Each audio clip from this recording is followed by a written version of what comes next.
Asalaamaaleykum, maa ngi leen di siyaar yéen ñëpp di leen nuyu kenn ku ci nekk sa tur ak sa sant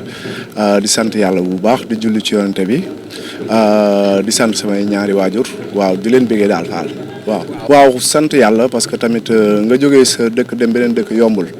mais tamit su fekkee ne suñu borom dimbali na la nga am métier rek soo fa demee dina yomb te tamit amul lu gën a rëy suñu culture bi parce que tamit même soo demee ci saa si di nga commencé liggéey su fekkee ne suñu borom dimbali na la nga jàng ko ci anam yi wóor daal waaw franchement. waaw bi ma demee bitim réew dama continuer fecc bi ak tëgg mi ba pare suñu borom dimbali ma may liggéey ak benn comédie musicale boo xamante ni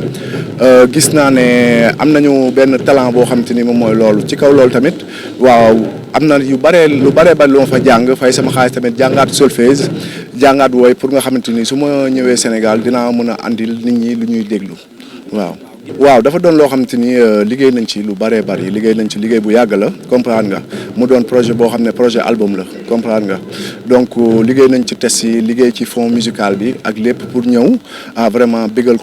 ci waa Sénégal bi ñëwee tamit dem nañ ci studio Papis waaw ñu toog vraiment mu liggéey ci liggéey bu am importance ak Cheikh Anta ak équipe bi yëpp franchement ñu liggéey ci liggéey bu am solo waaw ba tey jii nii ñu am yaakaar ne wax dëgg fa neexal la war naa mën a bégal sénégalais yi looloo tax tey ñu yegg si fi di préparer clip bi nii ci répétition yi la ñu nekkoon xam nga xaw a sonn mais franchement liggéey bu am solo la daal boo xam te ni man ça me tient à cœur et bëgg naa tamit mu yegg fenn fi daal franchement. waaw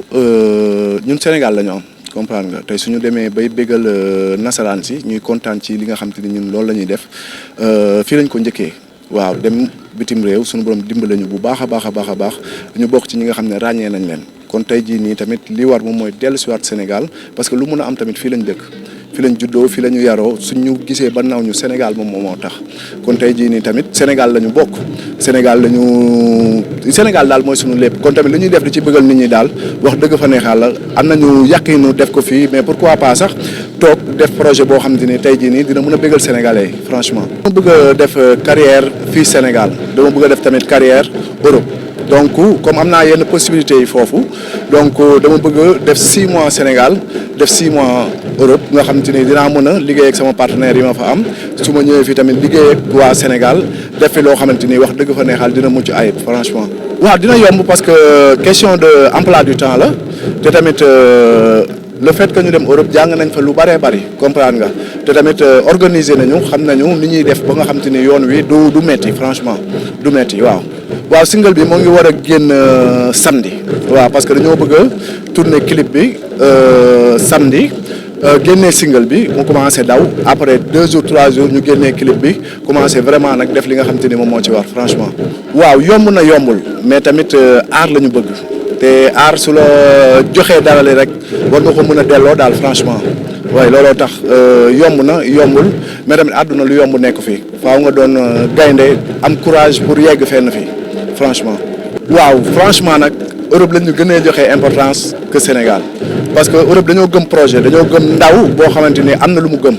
waaw tey jii nii li may ñëw Sénégal li may def yëpp maa ko investir sama bopp ak yenn partenaires yi kon su nekkoon Europe la ci lay gën a facile parce que di nga am ay producteurs yu taxaw di nga am affaire yu bari yu taxaw yoo xam te ni dañ la jàppale pour pousse la mais Sénégal xaw na metti mais tamit man gëm naa ne dina changer parce que tamit wax dëgg fa neexal bu ñu ñàkkal fayda aar bi buñ ko ñàkkal fayda parce que dimbale nañu bari te tamit wàññi na chômage bu bari fii Sénégal kon du liggéey bu ñàkk fayda daal franchement. waaw di leen wax ne ñu jàpp teew bàyyi parce que gëm-gëm dafa am solo te tamit li nga jàpp fii biñ fiy nekk xamuñu ni ñu lijjantee passeport xamuñu ni ñu lijjantee carte d'identité fecc rek la ñu amoon ak tëgg ak woy kon suñu demee tey ba mu yóbbuñu génneen ci réew yóbbuñu ci beneen réew kon loolu am na importance te tamit valeur moo ngi ci biir kon franchement bu ñu bàyyeeku nañu jàpp nañu gën a pousse yombul nag dëggantaan mais nañu gën a pousse pour mu yegg à l'avant parce que su dul ñun sax suñuy rax ak suñuy doom yi war a ñëw suba war nañ leen mën a xàllal yoon boo xam ne lépp day gën a yomb daal franchement. incha allah fi mu nekk nii dañuy génnee clip bi def tuuti communication suñu demee tamit du ñu yàgg waaw suñu demee lu mu bari 2 mois lañ fay def ñëwaat franchement dugg ci album bi carrément waaw eggal yenn affaires yi des retouché ak yooyu def album waa Sénégal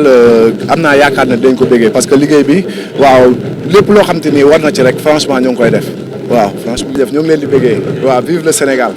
jaajëf bëggee franchement relation yu nice lañ ci am parce que ñu ci bari ñëw nañu Paris fekk si ñu fa comprendre nga mu doon relation yu nice parce que tamit ñun ñoo bokk li ñuy def te aar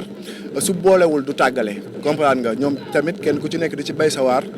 ci côté fànn ba nga nekk nga di ci def lu mucc ayib ñuy ñaan yàlla suñu borom ñun ñooy nouvelle génération bi ñun ñoo mën a pousse musique sénégalais li am importance rek mooy ñu booloo gëmante